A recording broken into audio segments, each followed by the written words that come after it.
Hello, I'm Jack and this is Entertainment World, and today I'll be talking about Spider-Man No Way Home, but it will be in a spoiler review / discussion sort of sense. Now, just so you know, at the time of filming this, I am extremely late with this video.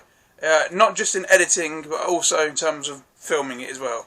The exact date, time of filming this, is actually the 3rd of March, 2022, so yeah, considering the film came out December 16th, I think, in the UK, that is extremely late. So, sorry about that. But the Christmas season was much more hectic than I planned on being. And then in the new year, I was looking for a job, and I was having discussions with certain people about a job. I did a trial at job. I've been going out a lot as well in an evening. During the week, I've been writing. I've been trying to sort of get more of a social interaction and things like that. And there's been a lot of other things going on which I won't go into, but at the end it all boiled down to the fact was, because I got all the videos I'd filmed, edited and done and uploaded on the channel, I didn't really feel like filming any more videos for a bit. But I do enjoy doing it despite of some of the stress it causes and the anxiety of sort of like, filming it, got to figure out what to say, and then editing it, having to watch yourself, and all of these things. After getting over that sort of thing, despite all of those sorts of things, I still want to do this. I still enjoy doing this. I'm going to get back into it more. The Batman's coming out tomorrow. I'm going to watch that in the morning. I'm going to review that as well. And I do want to get back into this. And I've said that a lot. If you've watched any of the other videos, or if you go back and watch any of them, if you do, thank you. But yeah, it's just been a lot going on, and Christmas was way busier than I expected it to be, so there's that. And then after New Year, looking for a job, going out, trying to do that sort of thing. So either way though, I'm here now. I'll be doing more of this, because in the end I do enjoy doing this. Anyway, I'll be now talking. So as you may possibly know, a while ago I did do a spoiler-free review and uploaded it, and that was just my basic, thoughts on the film, and do I recommend it or not? And of course the answer to that question is, well, yes, I do recommend this film. And this video though will be to talk about things I didn't really get to talk about, because of obviously spoiler free, but I know this is a bit late, but at the same time, well, a bit late, very late. It being late has given me more time to think about it.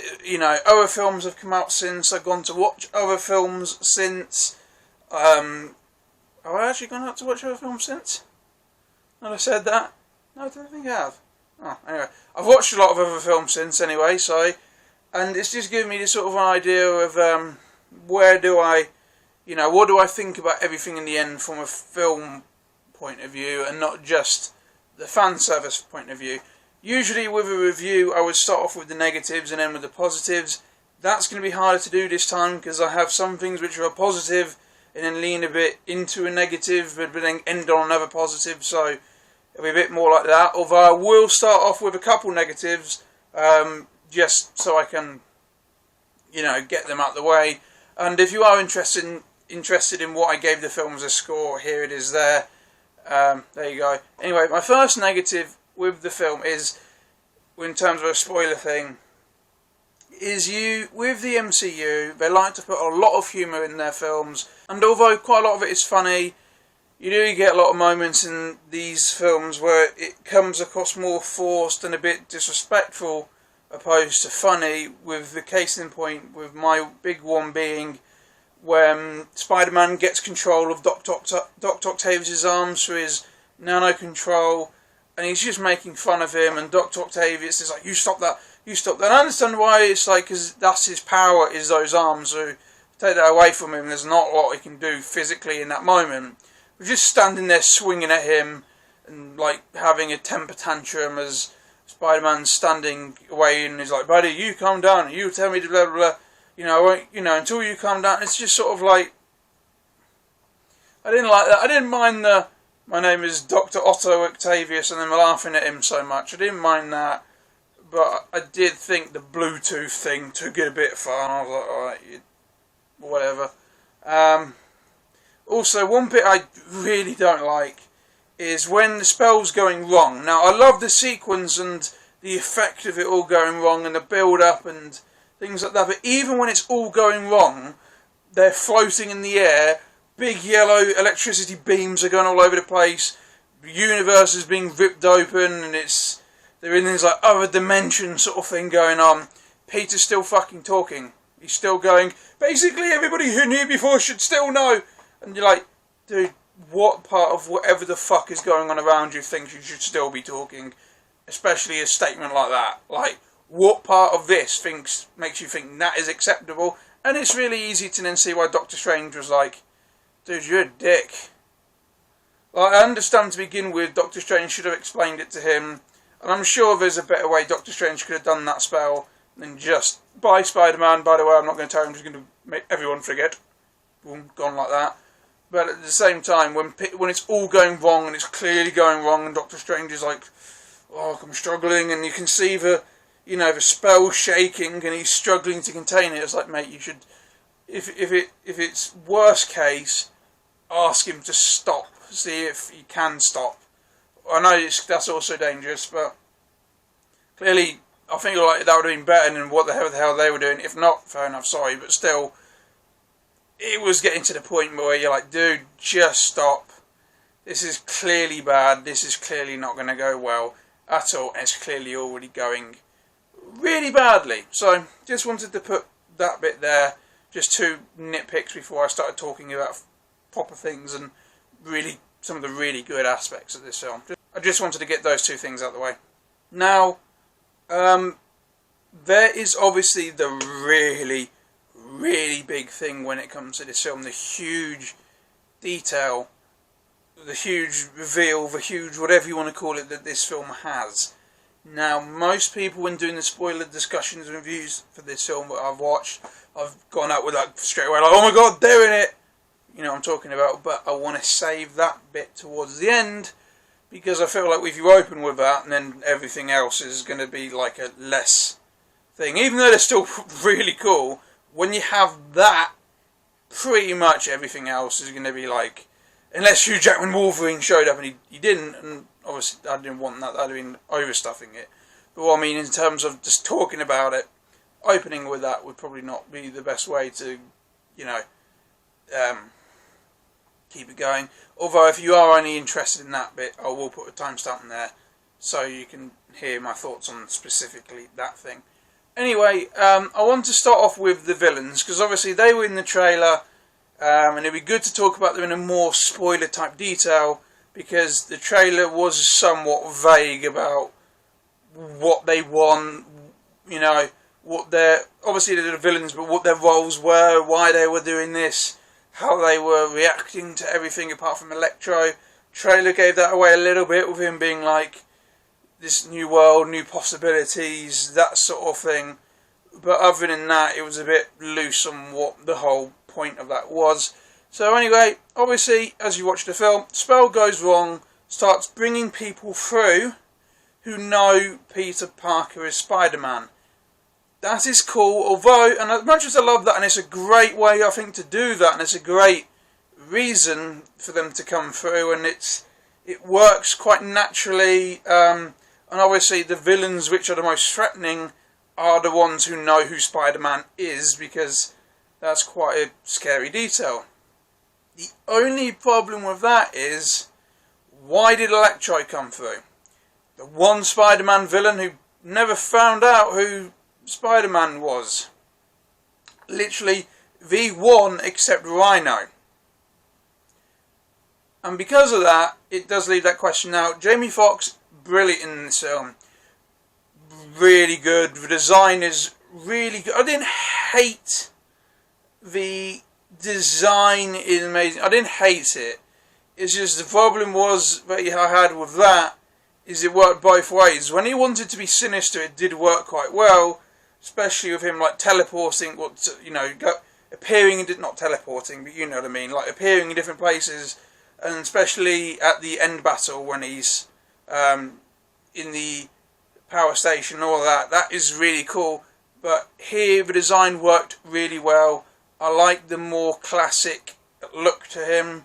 I like whenever he has the big beam of electricity power, his mask is somewhat visible as a sort of an Easter egg, or, you know, it was more of a visual reference than an actual mask. That was cool. I loved he's got the arc reactor. I thought that was a good way. I think that was a really good way to involve Stark Tech in a way that wasn't like, oh, Tony Stark's still majorly involved in these films and overly involved, and the films overly reliant. The films I rely on him. It solved that problem for me, whilst also allowing it to fit in and work and still continue to be part of this universe. I thought that was a good idea, and I think it suited Electro, because you look at Electro, he's come from the Amazing Spider-Man films. He was basically the most advanced thing in terms of technology in that universe, so him having that, like the one thing which, him in this universe where everything is more on his level, I think it was quite a good idea, because it also then made him extremely powerful. It's just, it doesn't answer the question, why was he brought through? Because he never knew who Spider-Man was, he never found out, he didn't know, he obsessed over Spider-Man, he loved Spider-Man, he knew who Spider-Man was very, very well. If you want to say it's people who have had a lot of interactions with Spider-Man and know a lot about Spider-Man, that sort of thing, yes, that makes sense why he would immediately come through. But this film also acknowledges he's never actually seen what his Spider-Man looked like. Because when you see Andrew Garfield take his mask off in this film and talk to him, it's the first time he's seen him. So he is like, you know, oh, I've never seen you before. And there's a Miles Morales reference, which was really cool. Either way, I did like that he was in it despite that thing. Other than that, though, Jamie Foxx, Electro, brilliant, and how they all came through was also brilliant. Speaking of like them coming into the universe, the film also wasn't fully clear on where exactly they came from in terms of the timeline, and what point they went back to, and what happened to them when they went back. It was like, did they go back to the moment they left and they're now technically a variant, or did it go back to like present day? So they've been gone however long they've been supposedly dead for. Wasn't exactly clear. Don't know. Still cool. Just one thing as well where I was like, they could have used a bit more information. Doctor Strange, he's in it. Get to him at some point. Dr. Octavius in this film was good. And although some bits were a bit silly with like the, like I said, the arm thing, and Aunt May asking him did he want a cup of salt water because he's an octopus. It's like, dude, he's got robot arms. He's not like half Squid Man. So either way, though, I did enjoy him a lot in this film. He did probably have some of my funniest moments. I love how he just hates everybody and he's like really angry with them. And one of my favourite bits is when Peter brings Ned and MJ into the dungeon. He just go in the background, hey, who the hell are these two? I just thought that was quite funny, just because he's like, literally, what the hell is going on? Why is any of this happening? Who the hell are any of you? You're not Peter Parker. What do you mean you're Peter Parker? What do you mean what do you mean that's MJ? That's not MJ. It's like, I like that, and him just getting increasingly frustrated by everything and stressed out, and he's just like, what is going on? But I did love his progression. I did love when, you know, Peter puts the inhibitor chip, the fixed one in, and he goes back to being how he was before the whole accident, and how he was at the very end of Spider-Man 2.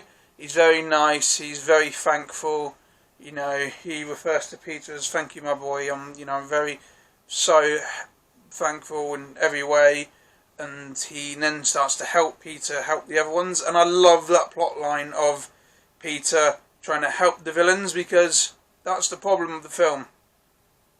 That's the main reason the villains are here, is because if they get sent back, they will go back to the moment they died, although at the end of the film it's not exactly clear on what happens there, and that's just sort of where I was like, did they go back at the moment they died but they now live? Did they go back after the moment they died, just afterwards, or did they go back to present day?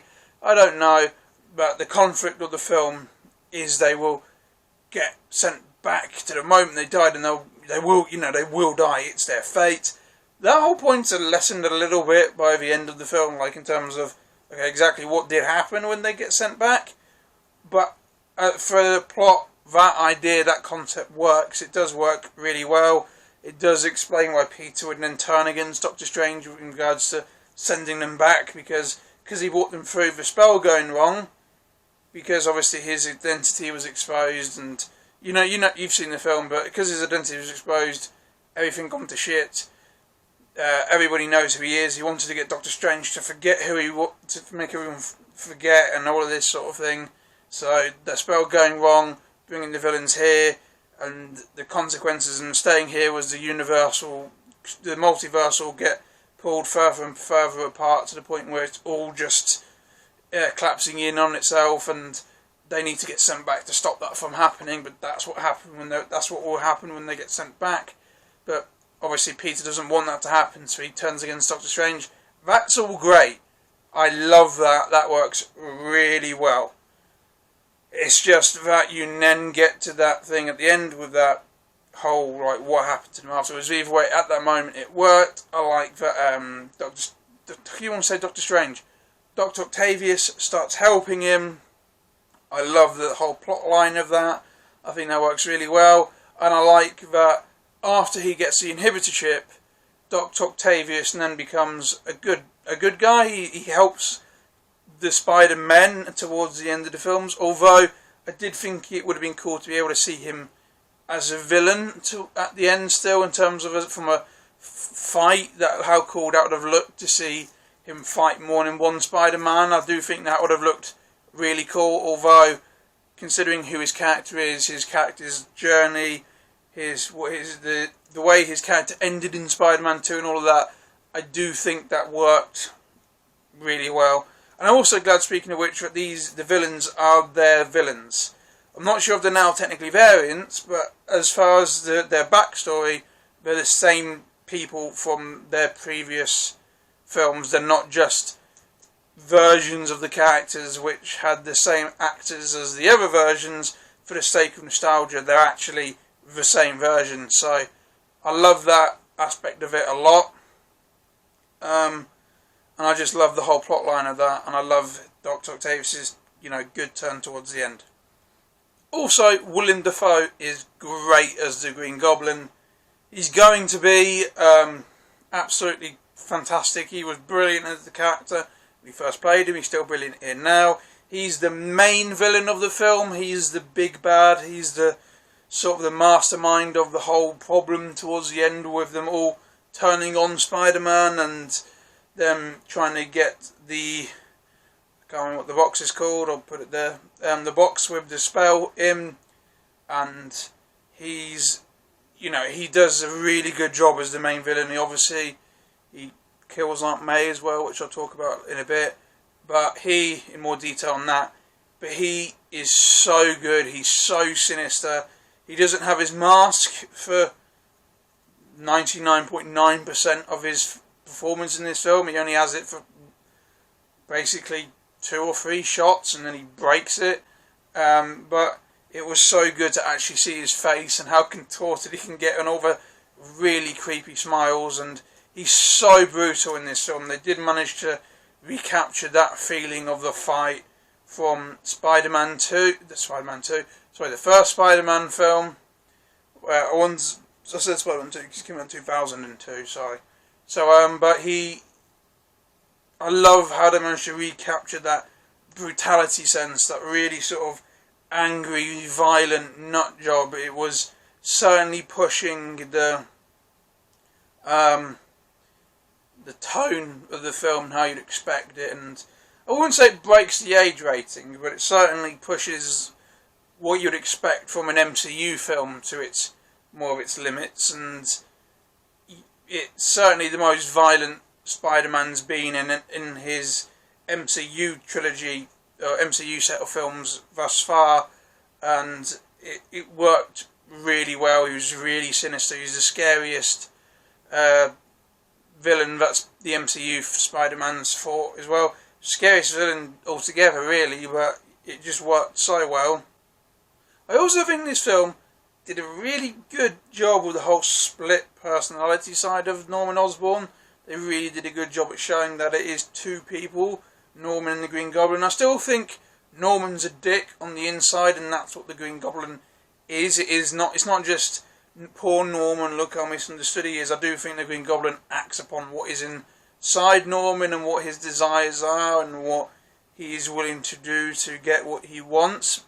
And he just gets rid of that mental barrier of that's wrong or that's illegal, you can't do this, you can't do that. I just think it's like, nah, no consequences, Norman. But it does go to show that there is a split there and a proper divide, and I did when it comes to when one's in control versus when the other one's in control. And I did really enjoy that aspect, and I love the foreshadowing. It's fairly obvious when, like, Dr. Octavius is like, you'll be whole again soon, and he turns around and sort of just smiles. It's like, yeah, Norman's not, he's not talking to Norman there, is he? And I do like that quite a lot. And obviously spoke about Jamie Foxx. He's great, really good in the film. I love that, him being back. I'm glad he came back. I'm glad he got to have quite a bit of a redemption as a character, and this time he actually enjoyed playing it. He had a positive response, because it must be heartbreaking playing a lead role or an important role in a comic book film for most people to have a negative reception towards you. So to come back as the same character, as the same version of the same character, albeit very altered for this film, it must be such a good feeling for him, and I'm really happy for Jamie Foxx. And I wouldn't actually mind seeing him as a character again. I do think he does suit it. He does. He really does. He's one of those sorts of actors where I don't want him recast. I don't want anybody else in the role now. I really like that he's got to have that. I thought he was good in The Amazing Spider-Man 2 as an actor. I just think what his character was this very sort of silly, stereotypical nonsense character, and it's very like Edward Nygma in Batman Forever, or Barbara, whatever the hell that is, Cheetah from Wonder Woman 1984. It's that sort of just saying overly crazy, overly alone nerd, where you're like, that's just a very weird take on it. But I'm glad he got to come back and have his redemption, and he was really good in this film. Sandman and Lizard were, although good, and it was nice to see them again, because the actors were never on set, there was a lot less you could do with them. They were more in the background, because they were just voice only, and it was visual effects. Lizard was Lizard throughout the whole film, and Sandman was Sandman throughout the whole film. Although, one thing with Sandman is he's now just sand, and it never explains why. Like, I know that Peter Parker in this universe wouldn't know to ask, why you're like this now, what's happened, because he's never met him before, but I do think that could have gone with a bit of explaining, because I can see why they did it, because he wasn't on set, but it's a weird thing to do and not explain within the film why you now, like, just a humanoid sand thing. And the Lizard was barely in it. Like, if the Lizard was not in this film, I don't think it would have changed much about the film, except from it would have been like one less fan service-y cool type thing. It's cool. I love the Lizard. I love Risa Farnes as the Lizard. The Lizard is one of my favourite Spider-Man villains. The Amazing Spider-Man is one of my favourite Spider-Man films. I absolutely adore that film. I will defend that film forever. Amazing Spider-Man 2 less so, but I love The Amazing Spider-Man, and I love the Lizard, and I love Risa Farnes' portrayal of the Lizard. But because it was just all CGI, and because the actor was never on set, there was a lot less you could do with it. He only had like 5 minutes screen time by himself. He had very few lines, and at the end of the film, same with Sandman, it was very noticeable that it was stock footage when they were cured. It was very clearly Spider-Man 3 with Sandman, and it was painfully obvious that the scene with Kurt Connors was the scene where he gets cured in The Amazing Spider-Man, because they left it linger on it too long. Because in the film, when he's like, my arm's gone, he then goes, the captain. And in Spider-Man No Way Home, he goes looking at his arm and then it just cuts away from it. It's like you left it linger too long. You've made it look confused and concerned and, oh my god, something is directly on my mind right now. And for no reason. Because it would have been really weird if he was like, Gwen Stacy's dad. Yes, mate, that was, 9 years ago and in an alternate reality, so you're a bit late. Although I also want to know, why was he back at the Lizard? What happened there? Why was he out again? Where did he come? What point did he come from? I'm guessing it was after The Amazing Spider-Man, because he's evolved, he looks different, he has a different design, he looks like a more lizardy type lizard. Yeah, I said that. And he clearly remembers the events after The Amazing Spider-Man. So when did he become a lizard again? When did he evolve? When did any of that happen? Those are questions I want to, answered. So just those as well. I also didn't think he looked as good as he did in The Amazing Spider-Man in terms of effects, because I'm not sure what I'll put it there, what the effects were, but I'm guessing when they did Amazing Spider-Man they actually used Arisa Fon's face to imprint on the big body, and this time it just looked like it was just fully visual effect, fully just made from scratch, and because of that it didn't look as good, but it was still so cool to see him. The voice was still perfect, and I did enjoy that quite a lot, although I do think, when I'll get to the guy himself in a bit, I do think those two villains, Electro and the Lizard, so the Garfield verse, were the butt of a bit too many jokes. Like when he's like, I'm going to turn everyone to do, he was like, you want a makeover, Max? I can give you a real makeover. Let me guess, into a lizard. Exactly. I don't really I feel like that is sort of taking the piss out of The Amazing Spider-Man a bit, and the reaction they got, instead of trying to explain it and sort of like how I view it and how a lot of other people view it, or at least I think hope a lot of other people view it, and all of these sorts of things. I know that's just me talking as a fan, and you could say, well, that's just your opinion, and that's fine, but I always viewed it as the lizard not turning people into lizards exactly. He's viewing it as human evolution, and he says that in the film. It's the next stage of human evolution, but then they did make fun of the fact he turns people into lizards, and I just think instead of really delving into like, no, that's why he did it, it was like just sort of making fun of it. But either way, still great to see him. Sinister voice, and I love the bit when he grabs Spider-Man from outside the building, because early in the film he says, you try to fix people, there's always consequences, and he grabs Spider-Man before chucking him back into the building. I told you there would be consequences. I love that. I love that bit so much. That was absolutely fantastic. So it was great to see them. Overall, I was happy at them being in the film. It's just a few nitpicks where I was like, they seem less because of how involved everyone else is and how rare everyone else is. It sort of just highlights the fact that the actors aren't there at all, and you could clearly tell they had a limited amount, and like I said, the Lizard, you could have cut his 5 minutes out and given it 5 minutes to another villain, and aside from a fan service thing, it wouldn't have changed much of the film whatsoever, but I'm glad he was in it, because as I said, one of my favourite villains, and Risa Fans is brilliant, and I love the first Amazing Spider-Man film.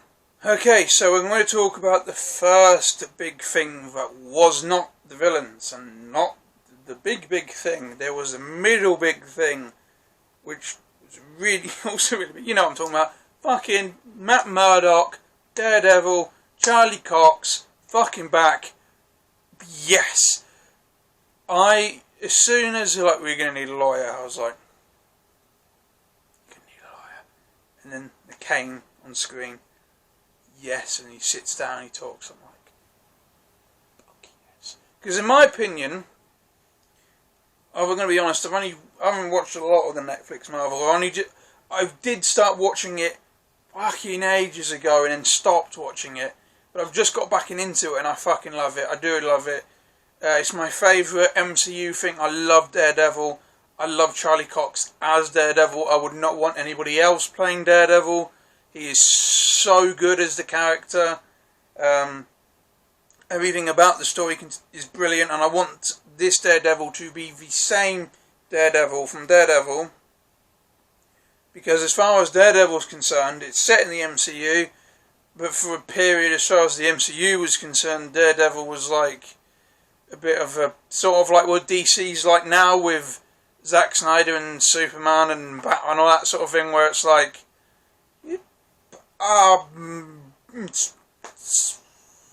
maybe not. I don't know. What do you think? Up to you. Whatever you like. It just sort of felt like that. So actually having him back now would be like if Henry Cavill came back as Superman and was like, that's what that felt like watching that. That was like, imagine the end of Shazam. No, I'm talking about DC, but I'm praising Marvel over DC here, so, you know, I'm not just biased. I might be wearing a Zack Snyder hoodie, but I am, you know, I'm praising Marvel for this. It would be like if at the end of Shazam, Henry Cavill had actually showed up as Superman and not just being like, up to here. So, that was so cool. Or with, spoiler alert for Peacemaker, just in case you not watched it, good there. Just the shadow, and it was like, alright, it's hide in the dark, Superman. But actually having him full sit, talk, I was like, oh my god, I'm so happy right now. I am so fucking glad that they brought him back. Right, here's a fact for you. This you're probably not gonna believe this. When I went to see Spider-Man No Way Home, opening day, my cinema was almost empty. That's because I live in Wales, I live in a seaside town, and the nearest cinema to me is about 12 miles away, and another I live in a seaside village. The cinema's in the seaside town. I nearly said seaside town and I got it the other way around. Sorry, I don't know why. I'm tired. Sorry. I live in the seaside village, and this nearest seaside town 12 miles away. It's a small independent cinema, a local cinema. It's got one screen. It was built in the 1800s, and it was a hall at one point, and then I think it was a theatre at another point because it's got a stage. It's now a cinema, and it's a really good cinema. It has a balcony. It's brilliant. It has a bar as well. You can get all the alcohol you want. Brilliant. But also at the moment, because of COVID, don't know if they still have it, but last time that I went they had it. They had a waiter and waitress service, so I thought that was good. But I enjoy going there. I enjoy going there a lot, and I went there to see this. They usually get films a lot later than they are released, so having it like come out on the day is quite rare for them. So not a criticism, it's just because they can, if they have that, they can only show that for like 2 weeks and show nothing else. But obviously Spider-Man No Way Home, it's Christmas time, so yeah, book that. So they also had No Time to Die when that came out, as soon as it came out. Did the same with the Avengers films as well. Anyway, so I went there, and there's only like, including us, somewhere between 7 and 10 people. That is not a lot. We went in there. The only other people, even 2 of the other 7 to 10 people there were, because there's a few people on the balcony as well. Didn't see how many people there were though. Was one of the staff members on his day off or morning off or whatever to go see the film with his girlfriend. Matt Murdock on screen, 7 to 10 people in the audience. There was still that audible reaction of, "It's fucking Daredevil, fuck yeah!" Just from minimal people. Not many, very few people. Weekday showing, 10 o'clock in the morning, soon as it came out, fucking Daredevil. Yes! I'd actually argue Daredevil had a louder reaction than anybody else did. I think this was probably the least expected, in terms of it was the least guaranteed out of all the things that come out. Obviously, with Campier's fucking leak, it wasn't, but it was the least guaranteed out of all the leaks and things up until that point. And that was only a few weeks before the film released, or I can't remember how long it was before the release. But because of that leak, as soon as I saw that image, and I knew that was going to be in the film, so I was 110%, well, no, I was about 90% confident that the other two Spider-Man were going to show up after that scene. But that scene was brilliant, and it added to what was already a jam-packed film. And what I love about that is they didn't need to put that in. It's an R-rated superhero in Disney's super-friendly Marvel Cinematic mainstream media. Disney approved Spider-Man, sell as many toys as they can, and they put in the blind superhero who literally like beats the shit out of everybody, breaks people's bones and all that, and they're like, hey, he's here, look at him, same guy and everything. I just hope they continue the story, and I hope they keep it R-rated. I hope he stays on Disney Plus as his own thing, and if he's in someone else's film, if he's in a Spider-Man film, yeah, you can dial it down a bit, I understand that. But because now they've taken it all off Netflix and put it onto Disney Plus, I hope they continue that, and he does maintain his level of punching, kicking, swearing, violent storylines. And they've also got, I'm going to put the name there, Vincent, I'm sorry, back as Kingpin, which is great. I love Kingpin. So that's in Hawkeye. That's not this. So that's brilliant. So they're fully acknowledging that, and that is such a cool cameo. It was a very quick one, but it was brilliant. And when he captures the grip and catches the brick, and Spider-Man, Peter's like, "How did you do that?" "Oh, I'm a very good lawyer." Like, yeah, you're a very fucking good lawyer. I just love that whole scene so much.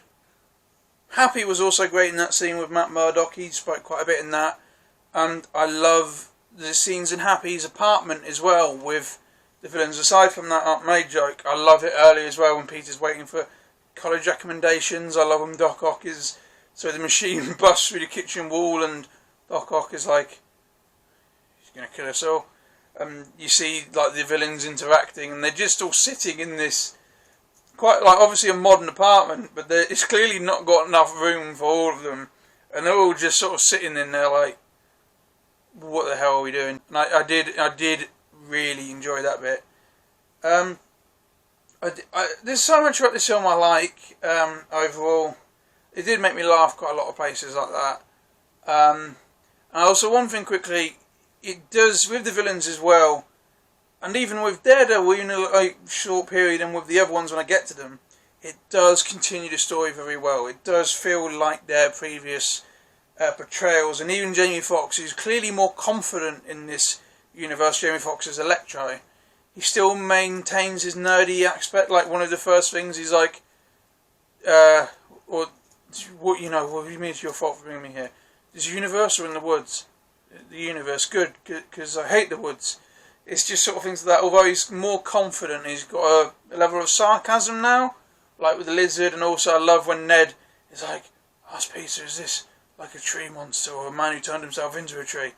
And Electra's like, it's just a tree, man. It's just a tree. I did enjoy that side of things as well, how it does continue on from these things. I love the intro as well as a continuation from how Far From Home left off. That was really good. And overall, this film just continues the arcs and the stories of the previous, from the characters previously, from both this universe and the other universes, really well. Sorry, this is actually filmed on a this bit's filmed on a very, very different day. So that's why, if you noticed, that's different. Everything else is different, except for my hoodie, which, I like this hoodie, so I'm wearing this hoodie again. But still, so continuing on with the video, sorry, this has just been filmed quite a few days later, actually. Seen the Batman since filming the rest of the video, which was great, and I'll be doing my video on that soon, but I wanted to watch it twice to know what I really felt of the film. But anyway, back onto this. The action in this film is really well done. It's the best directed action from the MCU Spider-Man films. As you may know if you watched my previous 2 videos on Spider-Man, I did not like Spider-Man Homecoming at all when it came to the action side of things. I thought the directing of that was kind of actually bad. I thought Far From Home was a massive improvement, and I really enjoyed that, especially the Mysterio water scene, you know, with his water elemental. I thought that was really good. The action in this film is a one-up on that as well. The action in this film was great. I thought the fight scene between Dr. Octavius and Spider-Man on the bridge, which was heavily marketed, was a brilliant fight scene. I thought the fight scene between Spider-Man and Electro, with Sandman helping Spider-Man halfway through in the woods, was brilliant as well. The apartment fight was obviously fantastic, really hard-hitting. You know, that was actually kind of scary in moments, especially with Norman Osborn's Green Goblin, because there was that great scene where Peter's senses go and he's looking around the room and he, webs Norman and it all kicks off from there. That was fantastic. I love Norman's quote, basically strong enough to have everything, too weak to take it. I thought that was great. And just the whole thing was brilliant. And the fight scene between Spider-Man and Doctor Strange, where they're fighting over the prison box, again, can't remember what it's called, was just, considering this is the same guy who did everything I didn't like about the fight scenes in Homecoming, that was just, I don't know how to word how big an improvement that is. It was just absolutely fantastic. It was mind-blowing. It just looked fantastic. And it was so well designed, so well thought out. The long takes of it as well, panning shots, was great.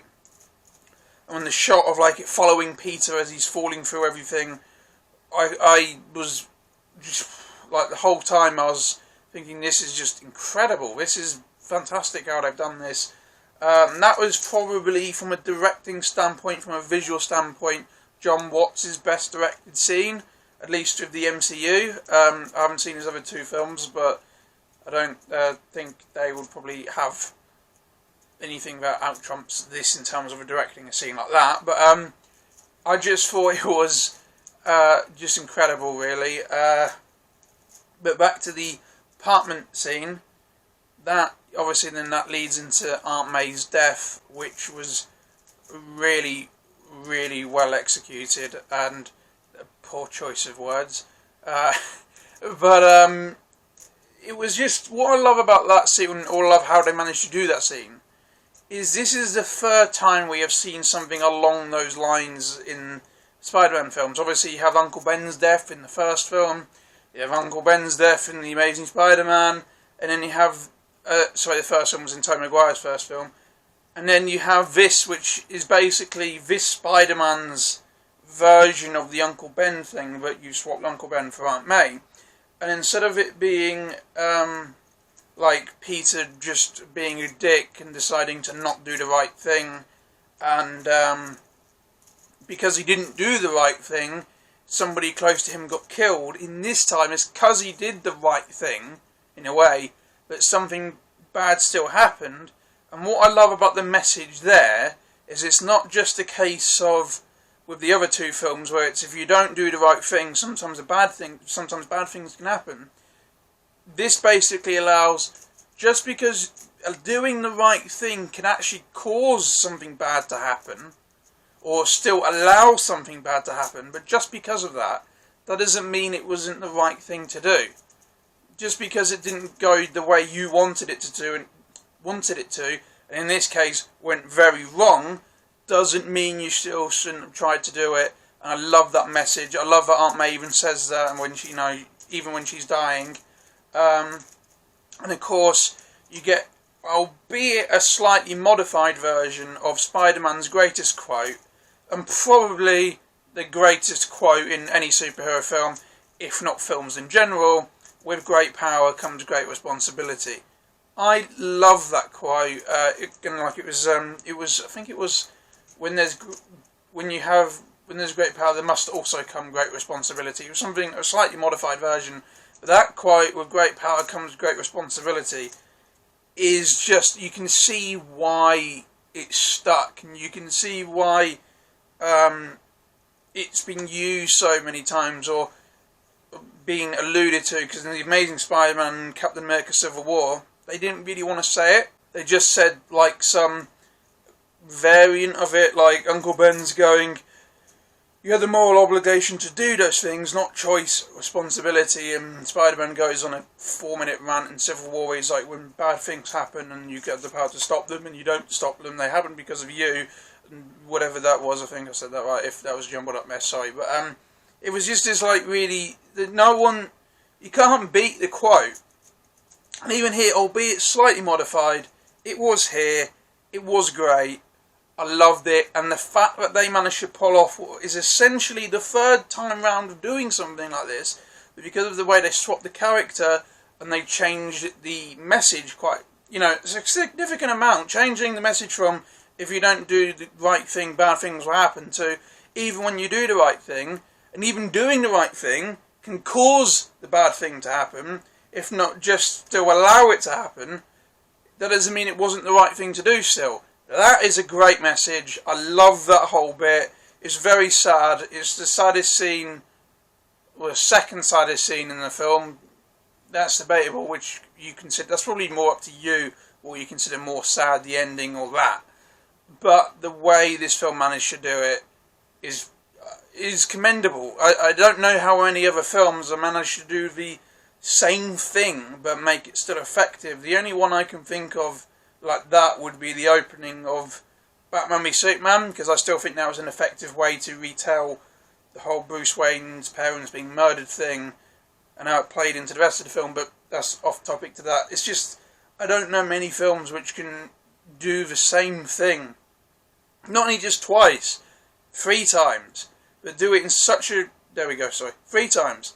Do it in such a unique and fresh way that it actually works really well, opposed to just being serviceable for the film that is, being shown.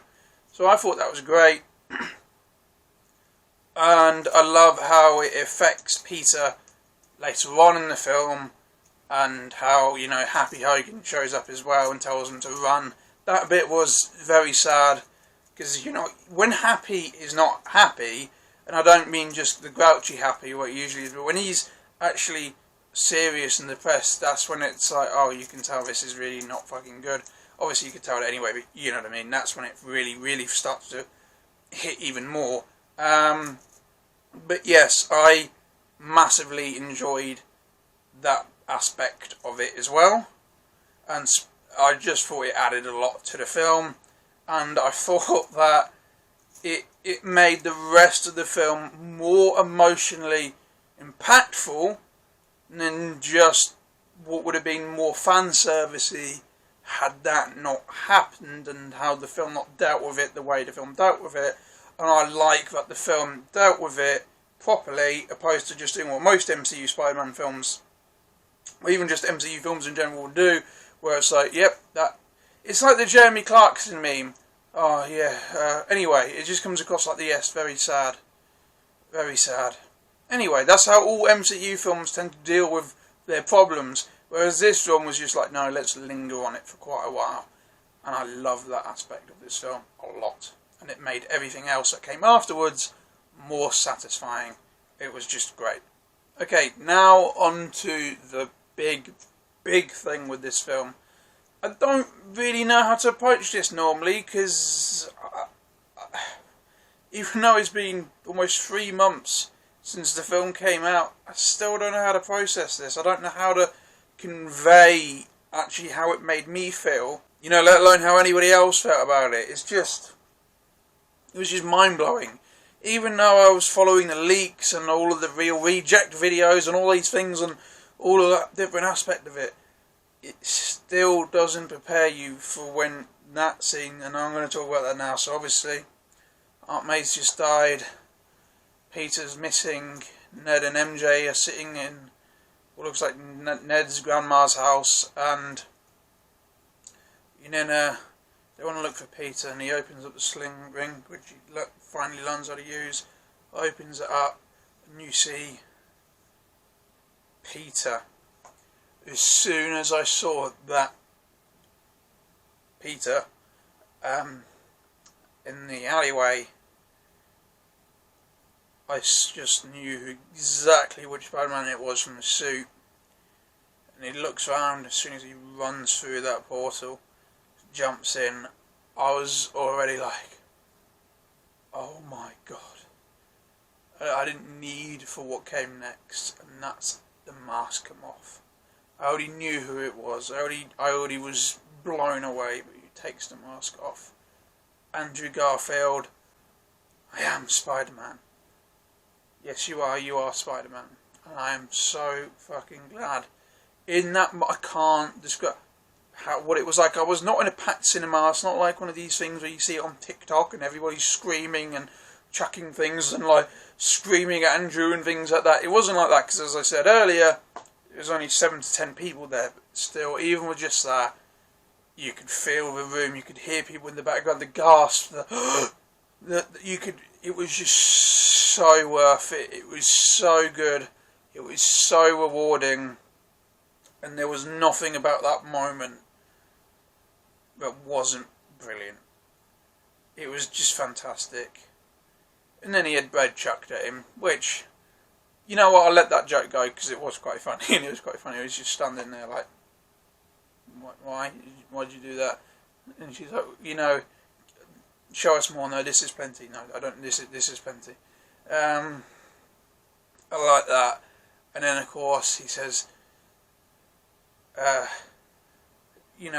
we have to keep going. We have to until we find the real Peter.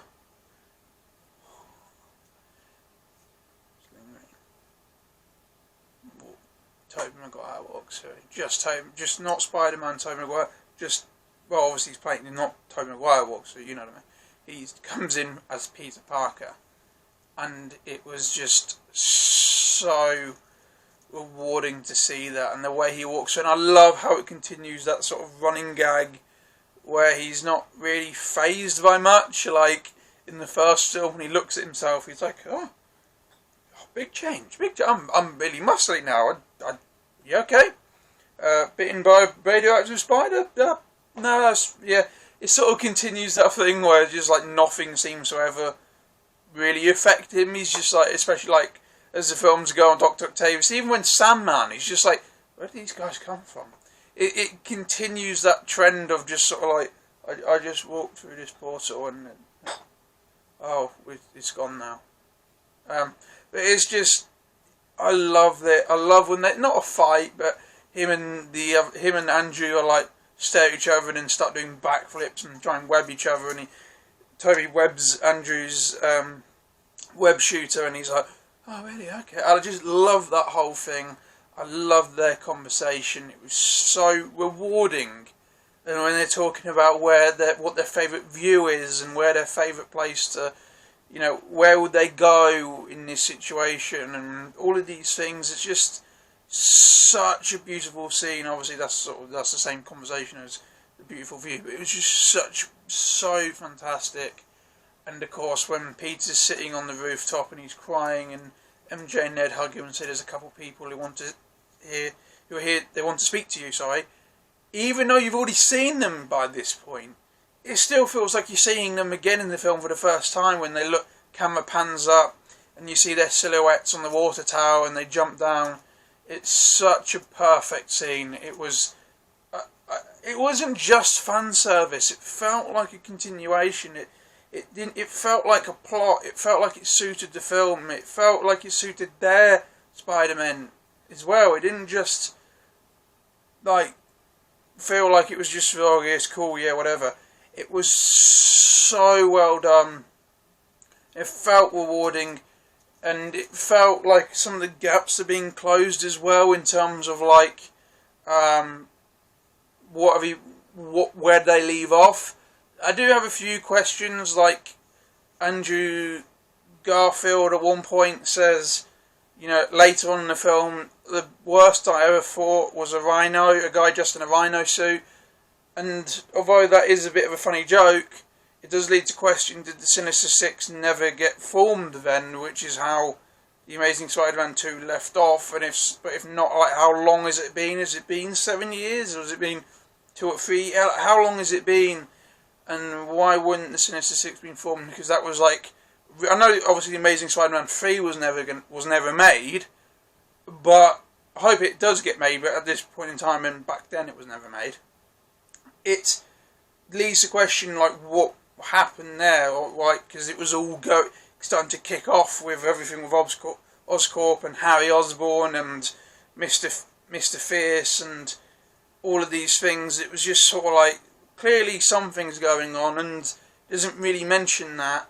And the other thing that I do have the question is with Toby is like, what is his relationship with MJ? Because he refers to it as complicated, because that's how it ended on Spider-Man 3, but then proceeds to say we made it work. So I'm just curious to what happened there. I want to know. I'm just curious to know. Obviously, it would have been detracting if it just like explained everything with them, but I do want a bit more information with those two on like what's happened since. But anyway, back to the point when they come down and Andrew starts saying, like, I'm going to refer to them as Andrew and Toby just because that's easier, and he's like, I know how you feel. He goes to say that, and he's like, don't you dare tell me how you know how I feel. And he's like, and as the audience, he knows exactly what it feels to lose someone. He's talking, he's like, I lost Gwen, she was my MJ, and I start pulling my punches, start pulling my punches, I don't want you to end up like me, that whole thing. It was just heartbreaking, but also rewarding in a way to actually see the long-term consequence of what Gwen's death did to him, because it just ended on that with The Amazing Spider-Man 2. Obviously there was a bit where there's like the speech and Aunt May is like, go Spider-Man it, and Mark Webb I think has confirmed that Aunt May knew that he was Spider-Man. But it's just like with the whole Rhino thing at the end as well, this felt like a proper continuation of what happened there, and I love that, and I love everything about it, and I love when he's like, MJ and Peter are like talking in the lab, and the sort of like friendly, like super giggly sort of nice couple thing, and he's just sort of standing there watching them with this really grim look. And Toby looks over and is like, do you have somebody? He's like nodding, sort of just shaking his head, and they're trying to grin, trying to just shake it off sort of way, like, no, not enough time. And Pete, not enough time for guys like us. And Toby's like, I wouldn't give up yet. And that's where the whole complicated but worked out speech came from. But even though that's still a bit confusing on what that means, it was still such a sweet moment, especially knowing that Andrew Garfield did have an MJ who was cut out from The Amazing Spider-Man 2. I think it's Shailene Woodley. If not, I'll correct it. But either way, it was nice to know that it's basically saying, don't give up. You've lost and that's terrible, but don't give up just yet. And it's the look on his face where you can tell he is processing it. And I did enjoy that. I love that whole conversation. I love they sort of did the point meme where they were like, Peter, which Peter, come on, which Peter, Parker, we're all Peter Parker, computer, and then he's like, oh, okay. I love all of that. And I love when Ned's like, there's a bit of a gag throughout the film where Ned's like, I wonder if there's other Neds. Obviously he's the first one in live action. They'd all been Harry Osborn up until that point. And I love where he goes, do you have a best friend? And to Toby, and Toby's like, yeah, he died in my arms after he tried to kill me. It was heartbreaking. And then just looks over to Andrew, and obviously Andrew's worse. Yeah, mine got my girlfriend killed. Like, he didn't say that, and I'm glad they didn't make that into a joke, because I feel like that's too dark to make a joke. But I do love that bit when Ned goes, I promised Peter to never turn into a supervillain and try and kill you. and Andrew just pats him on the back and gives him like a thumbs up. It's just so brilliant, and that almost feels improvised. It's that world. I know a lot of that scene was improvised. I don't know if that bit was, but that bit feels really improvised. Or at the very least, Andrew's Spider-Man reaction to that feels improvised. It was just so cool. My only criticism with them coming back and with Andrews is it feels like for some bits he's the butt of a bit too many jokes, like his villains.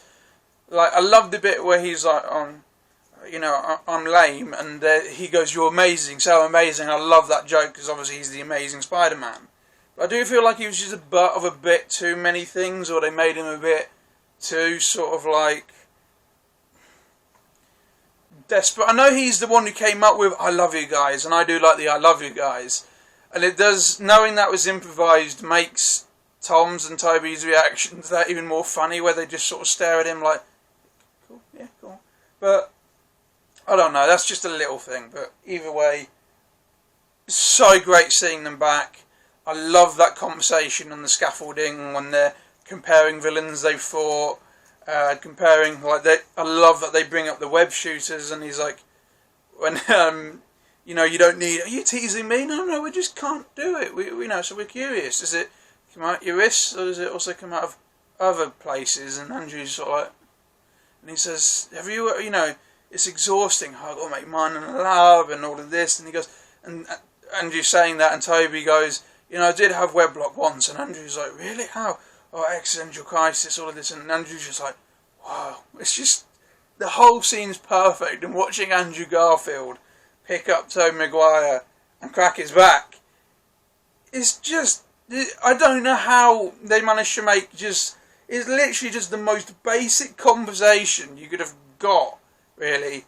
And it's just so satisfying from it. Had they tried to overdo it, it would not have worked as well as just like, "Oh yeah, I need web shooters." "I don't need web shooters, I can just use normal web.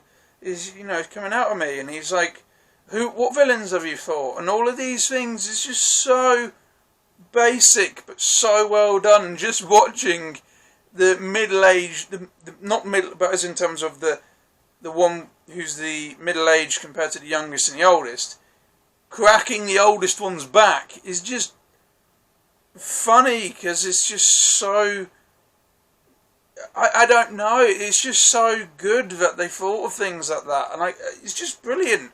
I don't know how else to word it. It's just so satisfying.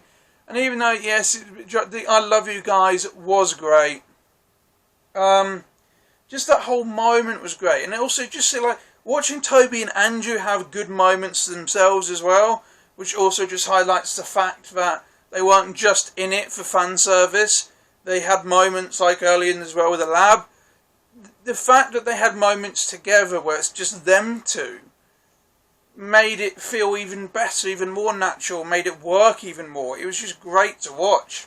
It was just so touching, is just to watch all of that. And it was literally, the only way I can describe it would be like the perfect combination of comedy, storytelling, emotional moments, and pure brilliant fan service. It was just, the way it accumulated together worked.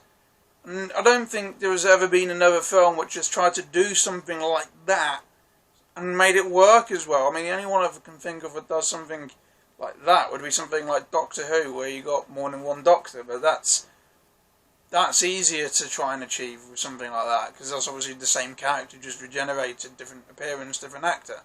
Whereas this is literally 3 different versions of the character from 3 different franchises being brought together through the multiverse. It's just so good. Nothing else has come close to that achievement, to that rewarding. Nothing has ever felt like that. Obviously, you had the 2 Flashes, but at that point, the Flash TV series was starting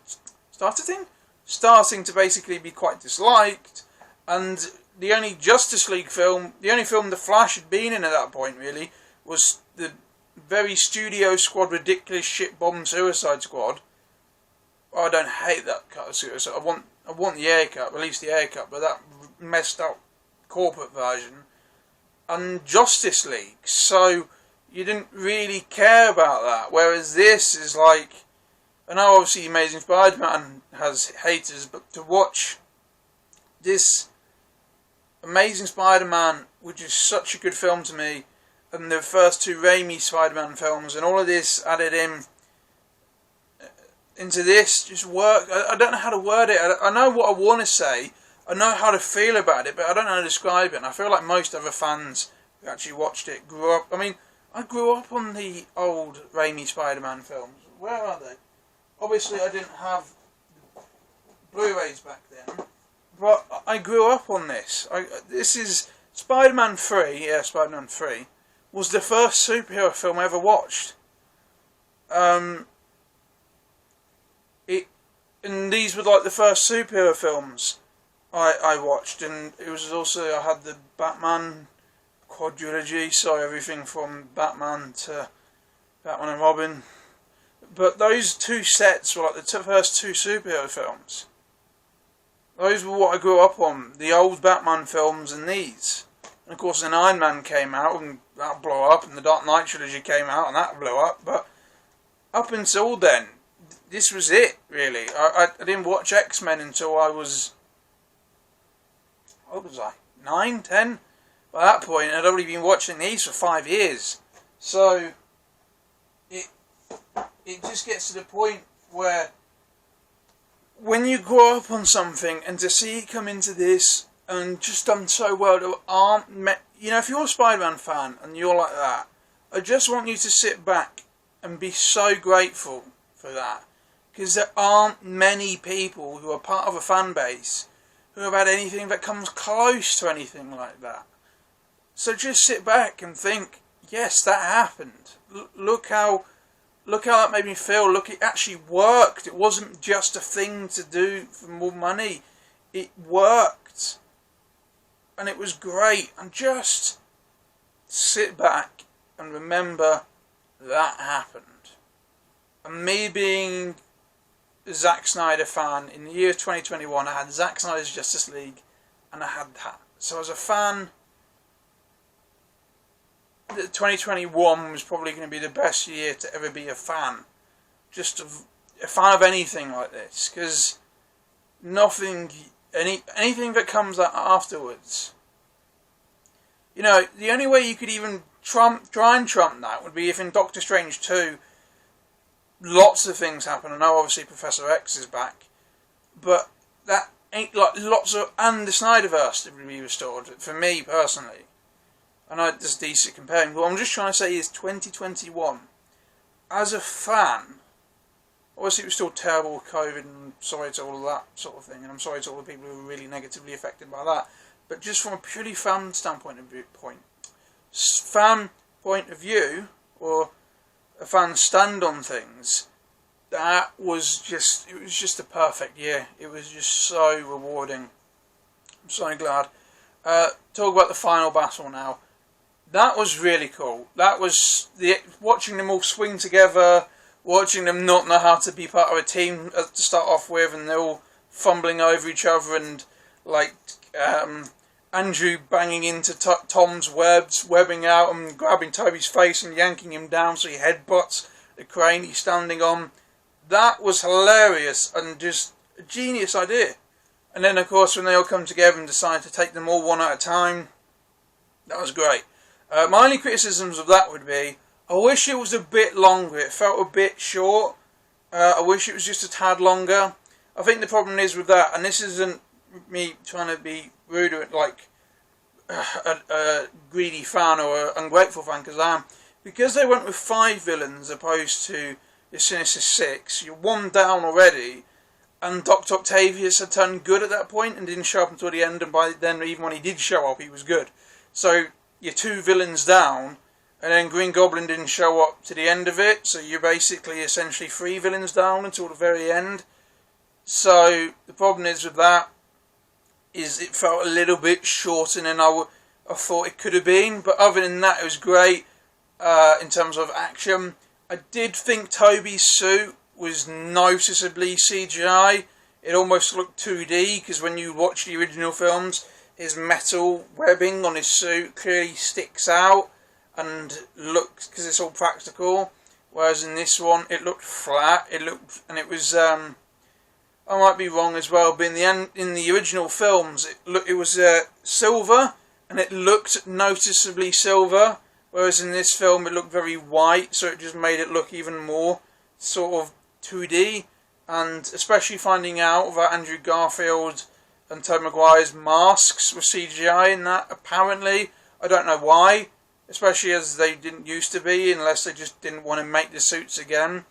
But I did feel like their suits looked less, even Andrew's as well, looked less detailed than in their own films. But that's it. I loved the fight scene. You could tell which one was which. The jokes, like obviously with Andrew saying, "Max, I missed you, man," and all of these things was great. It would have been cool to see Dr. Octavius fight Tobey Maguire again, especially considering up until this film, that was like the gold standard of a fight scene in a Spider-Man film, was the train fight scene and the bank fight scene from Spider-Man 2. And because that was like the gold standard, it felt a little bit like you could have had a fight between those two here, considering that's what makes... Before this, that was like the fight scene where fans, like actual big super Spider-Man fans, were most sort of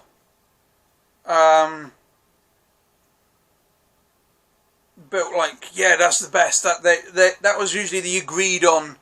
No, that's the coolest fight scene. So it was just a bit odd that didn't happen. Although it was very rewarding to see Dr. Octavius turn good, and his scene between Tobey Maguire and him, their emotional scene. How are you? You know, how are you?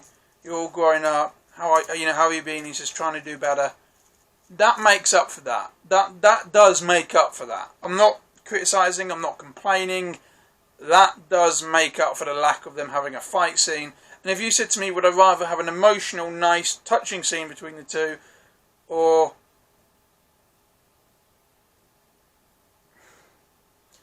You know what I meant. But, you know, like a heartfelt, like, touching, sort of very... I don't know what... I just... You know, if you were to give me the option between the two of, like, a heartfelt scene with sort of very... It was very touching to watch. It was very nice fan service. It was very... It was just sweet. It was just... As a fan, watching that moment, it was so brilliant. So if you ask, would I want a heartfelt, touching, just rewarding, nice scene between those two, or a scene where they are punching each other, I'd go with the first one, because even though them punching each other was always really fucking cool and really cool in Spider-Man 2, and would have been cool to see here, I would rather their scene where it's like, how are you? I would rather that, and Andrew Garfield's scene with Electro was fantastic, because they never got a moment like that in Amazing Spider-Man 2. Him seeing his face for the first time, and yes, the Miles Morales joke was quite funny. I thought you were black. Oh, sorry. And it's how, like, Andrew Garfield's sorry that he's not black. Like, it's just funny. But that whole scene, you hear Andrew Garfield's original James Horner theme, not the Hans Zimmer one. They used the late great James Horner's theme. That was cool, because I feel like that would have worked better for the emotional element. And it was just... Obviously, Tobey Maguire's theme as well was great, but I feel more emotionally satisfied from hearing Andrew Garfield's, because I think it was used better. It was more noticeable in that moment, and I love that a lot.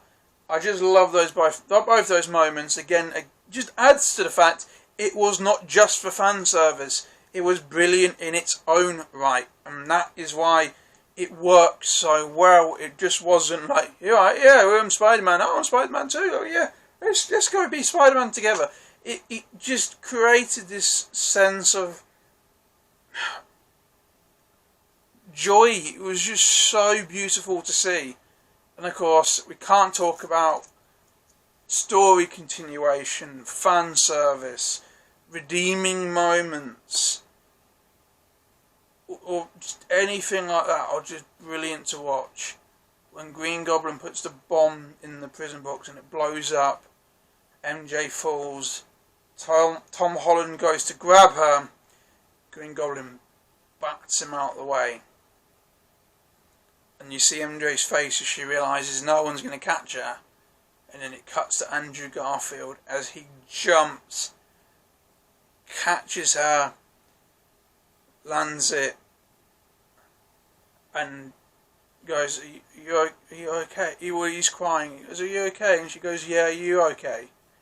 And he just nods. Probably the best scene in any Spider-Man film ever made. If not the best scene, the most rewarding scene. It was so beautiful, and it was such a good idea. Whoever came up with that as the idea, you deserve all the money, raise everything, because it's just such a brilliant moment. And because it's not anything to do with this version of the character, it doesn't enhance any of that. It's just a rewarding moment for that Spider-Man, who, as a character, was so hard done by, who I think lost more than either of the other live-action Spider-Mans did. And just catching her and knowing he could do it, he wasn't a failure, he actually saved her, was so brilliant. And I feel terrible that I was trying not to laugh at that, because I was just thinking of the Hishy version the whole time. If you watched it, How It Should Have Ended, you know exactly what I'm on about. That is what came into my head, and I had to try not to laugh. But it was just so brilliant. I did well up at that. That was perfect, and I well up thinking about it sometimes, just because of just how perfect it was. They didn't need to do that, and that's what makes the scene so much better. And even when I was watching the trailer and it cuts on Tom reaching out, I was like, Andrew better fucking catch her. Andrew better fucking catch her. Even though he wasn't in the trailer. And guess, apart from when he sort of kicked the lizard and it was the Brazilian version, but I accidentally cropped it too late. You know what I'm on about? Probably. If you don't, doesn't matter. If you do know what I'm on about, yeah. He was in the trailer in that version, but still, just that moment of him catching her, just fantastic. Honestly, I can't stress enough how brilliant it was. And then, obviously, the follow-up to the fight scene between Harry, Peter, Tom Holland, Peter, and Green Goblin, and it's brutal. And he goes to kill Green Goblin, and Toby catches it. It was just fantastic. And he struggled, like, no, looking at him, no. Green Goblin then stabs him, and Tom then cures him. But even after he stabbed, Toby's like, doesn't go to kill him or anything like that. And that was just so cool. And obviously, that's starting to lead towards the really heartbreaking spell. And that scene was just great. We see the spell scene, Peter taking responsibility for what's happened. Would this fix it? Would this allow things to go back? Would this stop the universe unraveling because everything's going wrong and Doctor Strange is trying to close it and all of that? Will this stop? Will this undo what I've done? Yes, but everybody knows and loves you. And it's when Doctor Strange then says we. He's like we, because that was just so nice as well. We won't have any memory of you. That leads to the question of, like, when Infinity War, does he forget Spider-Man was there, or did he just forget who Spider-Man was under the mask? Either way, that as a moment was just brilliant. When he goes to Ned and MJ, I promise I'll make you remember. I promise I'll make you remember. That was fantastic. And before I leave that whole moment on the sad note, just before all of that happens and everybody forgets who he is, and all of that touching moment where it's just so beautiful to watch, and MJ telling him she loves him, and he goes to say it back, and she says, tell me afterwards, and things, it's just so brilliant. Before all of the sad thing, just watching all three Spider-Man hug, and when he says, I want to thank you, and they say, and Andrew says, look, it's what we do. It's just brilliant. I don't know any other film which has managed to just take such a fan service, difficult task to do and make it work, and not only just work, basically made it the gold standard on what you should try and do with things like that. It's just brilliant. I love that scene so much. I love the hug. The hug was just wow. It really was. That moment of the film is just... the whole scene is quite heartbreaking because everyone's going to forget who he was and him taking responsibility. But it's also so heartwarming that he's doing that. He's becoming what Spider-Man needs him to be. With great power comes great responsibility. And watching him go up to the people who are already at that level and just be like... and them say, look, it's alright, it's what we do, isn't it? Sort of thing. And they hug. I can't describe enough how rewarding that was to watch. It is just the perfect scene. Probably one of the most perfect moments in any film ever made. It was just perfect. Of course, I've already mentioned the ending spell where they make everybody forget who Peter Parker is. And even though I don't want to keep going over that, and like I said, it is a really big thing. It's a very emotional thing. The scene with Peter, Tom Holland, Peter, MJ, and Ned's great, and then obviously before then the hug as well with all three Spider-Man, and the conversation with even the conversation with Doctor Strange as well was, that all of that was so well handled, and I don't want to keep going over that. But that whole last, I don't know how long it is. I would say 10 minutes, just off the top of my head, is the most Spider-Man the Marvel Cinematic Universe Spider-Man has ever been. He's alone. He's basically just ignored, beaten down by the whole situation. He's taking responsibility.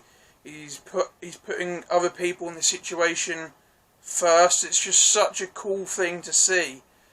That it was just so good. It was good that they finally got to that point. Because that's always been the complaint, or the most common complaint with the Marvel Cinematic Universe version of Spider-Man, is that he relies on other people too much. He doesn't really take responsibility for his own actions. He asks other people to help bail him out, and all of these things which have been the complaint. This film takes all that, chucks it out the window, and goes full what it should be at the end of this film. When he's visiting Aunt May's grave, and Happy comes up to him and doesn't know who he is, and is like, how do you know her? And they have that speech about, how even just because somebody's gone, the effect that they had, the impact they made is still there. And I love that scene, and it's sad to see Happy not know who Peter is, because Happy has been very involved with Peter's life, including having a brief relationship with his aunt, but loving his aunt either way. But the point is, it's just been such a very involved thing. And he's always been there for him, especially in Far From Home, when they're playing with that scene there. That was very sad to see, but it was also very touching and warm. It was just such it was a nice way to handle the situation, and even though they don't know each other, well, Peter knows Happy, but even though Happy doesn't know Peter, and all of that, it's still nice to see that they were able to, despite that, to still have a positive impact on each other. I love seeing that. I love that bit.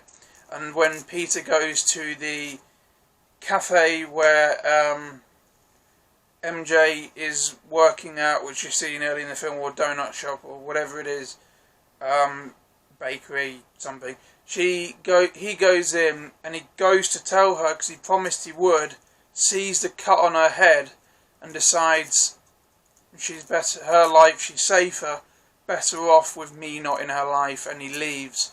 So yes, technically he broke the promise, but it's a bit like Amazing Spider-Man 2, where he's having to balance what he wants, in this case what his girlfriend wanted, and wanted him to do once after the spell, but also what he thinks is the right thing to do. And I love that, and because she's not going to get hurt now from her not knowing him. it's like him breaking up with her for her benefit, but in a way where she doesn't get hurt from it, and that is... It's such a tragic yet beautiful thing to see Peter Parker do in this film. You know, to be Spider-Man, to be the hero. It was such a nice thing to see that he is actually he is Spider-Man. He will, with great power comes great responsibility, and he will be responsible and put other people before what he wants, and I love that. And the ending of the film is just so reminiscent of like the old Tobey Maguire Spider-Man films in a good way. He goes in. It's the build up to it. That's what's cool. He goes to the one-room studio apartment, goes in, and there's a bit of the joke where I think the guy who he's renting the apartment off is like, rent is due first day of the month, don't be late, and that sort of just reminds me of the whole joke in Spider-Man 2 and 3 with Mr. Dickovich, where he's like, rent, every time Peter walks into the building, and he's just like, I don't have any money. And I just like that was sort of acknowledged here as well, with like you could see them continuing that rent joke as well. And albeit this suit was a bit too shiny in my opinion, as a little nitpick, but as I said, little nitpick, watching him with a sewing machine, making his own suit with police responder radio, listening into what's going on, jumping out his shitty apartment window and going to be Spider-Man, and the final shot of him swinging, it was just such a rewarding thing to see. And I feel like it improves Homecoming and Far From Home as well, because they feel like they have actually built to something now, whereas opposed to just continuously backtracking on themselves, which is what I felt like they were doing when it came to the character's progression.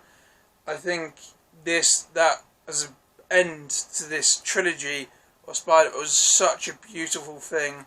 It was such a good conclusion to this, but it also was a good stepping off point for future films like another MCU Tom Holland Spider-Man trilogy. I know it sounds a bit weird to wish basically one of your favourite characters to be living in a shite one-room apartment with a homemade suit and basically just being living a lonely life where nobody knows who he is. But at the same time, it feels good to see that's what the character is. That's the whole point, is to keep going, don't give up. This sort of always do the right thing. I love the message what Spider-Man brings. I love the point of the character. I love what the character says. I love how the character, resonates with people. How it has inspired so many people. I can see why Spider-Man is viewed like Marvel's best character, the most popular character, and I can see why it's the one that's always been in the media the most, the one that stuck the most, the one that just, I don't know, just is such a large character, and I can see why, because of how it speaks to people. And this film is what just captures that as well, the emotion and what it is all about. And I'm trying to think. I know what I want to say in my head, but I'm trying to get it out. It's just so good to watch. And though I don't think anything has come close to the ending of like Spider-Man 1, that ending speech, or things like that, or some of the moments there, I still think this film was really good. It is getting to that sort of direction. It is such a cool thing to see, and I hope they continue it in the next film, because I do want more. I know Tom Holland keeps going, well, maybe it's a good time to leave and all that. No, Tom, no, it's not. This would be a terrible fucking time to go, right, I'm not Spider-Man anymore, someone else can do it. Miles Morales. No, this would be... Doesn't mean they can't introduce Miles Morales, and I would love that, but this would be just a terrible time to abandon this. This would be like Lord of the Rings Part 1. Well, don't need to do any more. Just leave it at that. Or Zack Snyder's Justice League Part 1. There's no questions, nothing needs to be asked. just leave it at this, or A New Hope of Star Wars, just be like, nope, no one cares. Don't leave it at that. Keep going. Keep making more. Although, and I want to see that struggle with Spider-Man, with like him wanting to be friends with Ned, have a relationship with MJ, him to go to the people he knew and all this, but how that will conflict with him being Spider-Man. And I would love to see that, although I don't want them to drag it out too long, because I could see it just being dragged out and it get a bit annoying. Because even though it would be like really cool to have different, elements introduced, MJ getting a different boyfriend, or Peter meeting Gwen Stacy, or anything that they could do with that, or just having it. Should I not? Should I not? Should I tell her? Should I not tell her? Should I get involved? Should I not get involved? That's been done for a start, that specific thing, and obviously another boyfriend as well. So I don't want them to just keep doing that.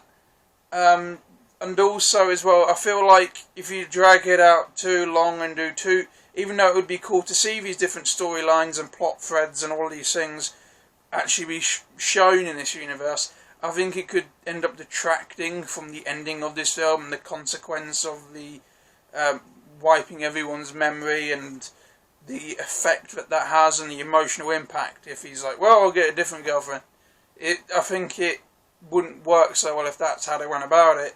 I think it could all be done in the next film with him, MJ, because I would like the spell to be undone in a way at some point. I don't want it to just end on this. I want the character to go through it, because that's what the character should go through to prove I am the friendly neighbourhood Spider-Man.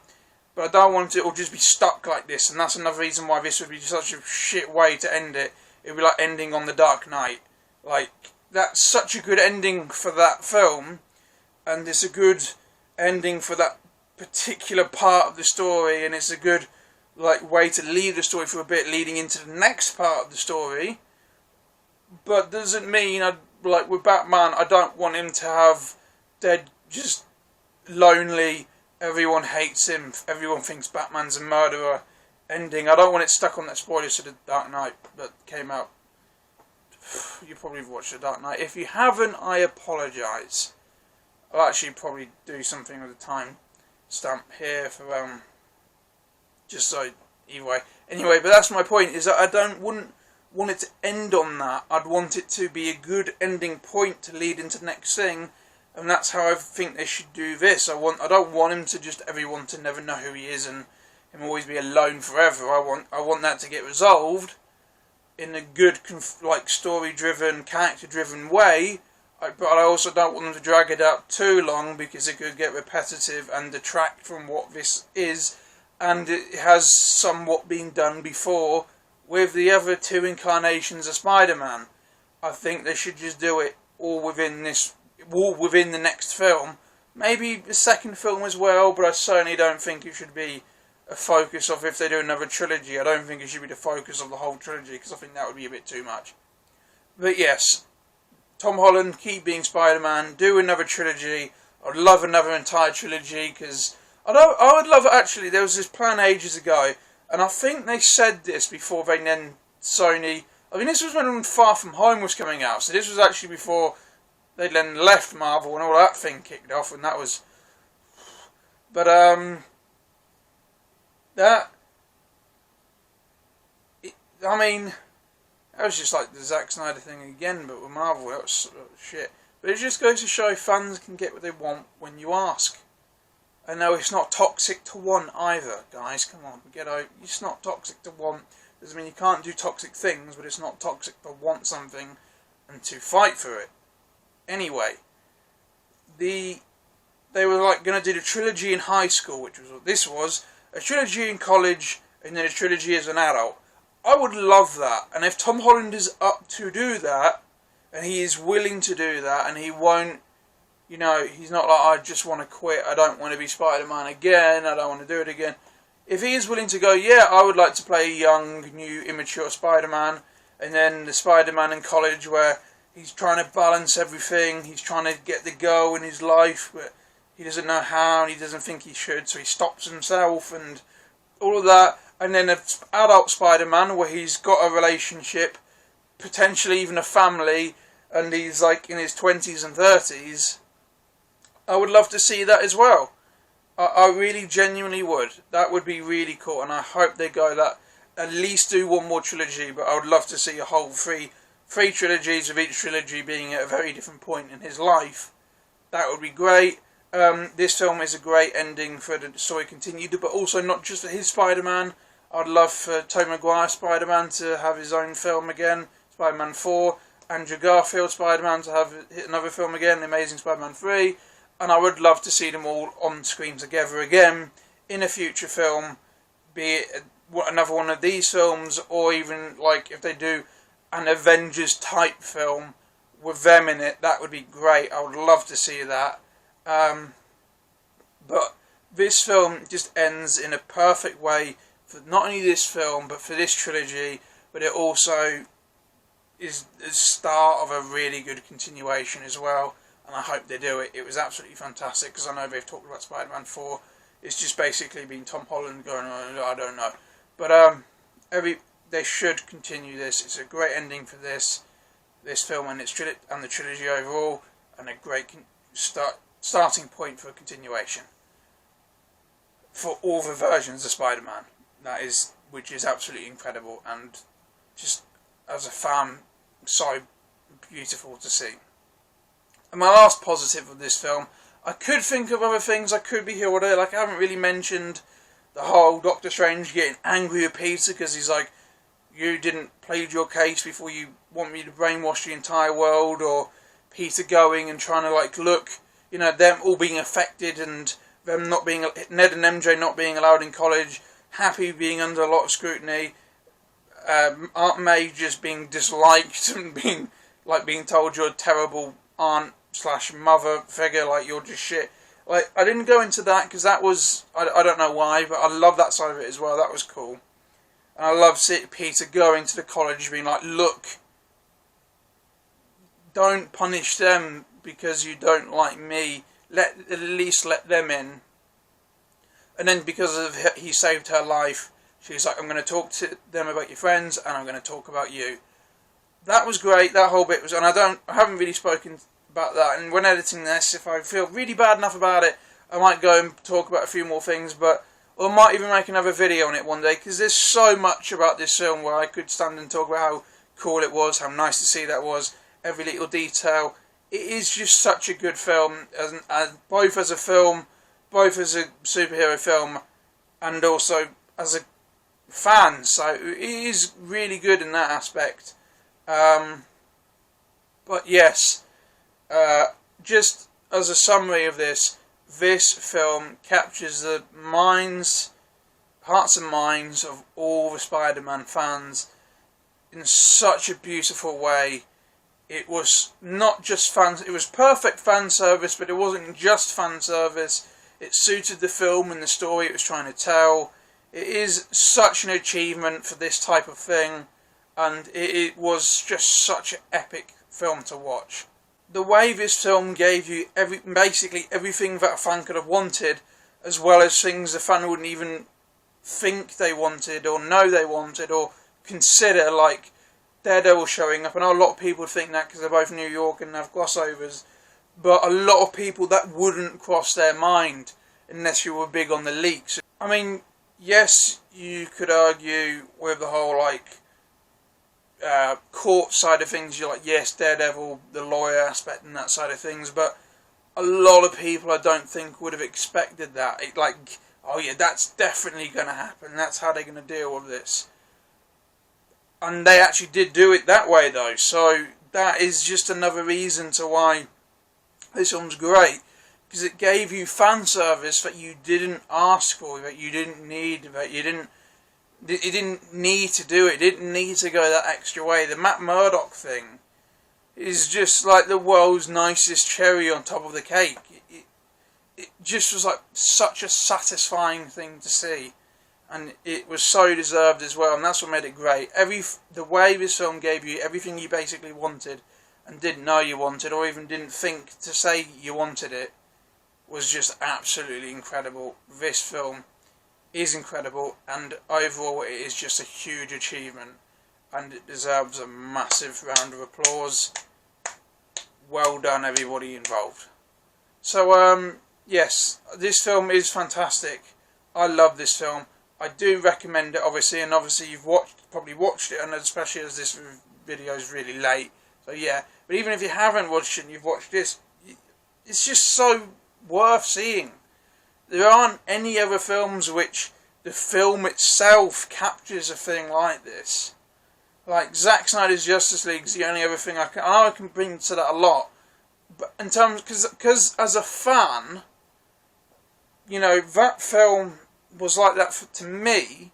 That's because of everything else around it. Yes, I love the film and it's my favourite film, but that's everything else around it as well. Whereas this film by itself managed to be so purely fan service brilliant, just by what the film itself did, without anything else around it or any movement or anything like that going on.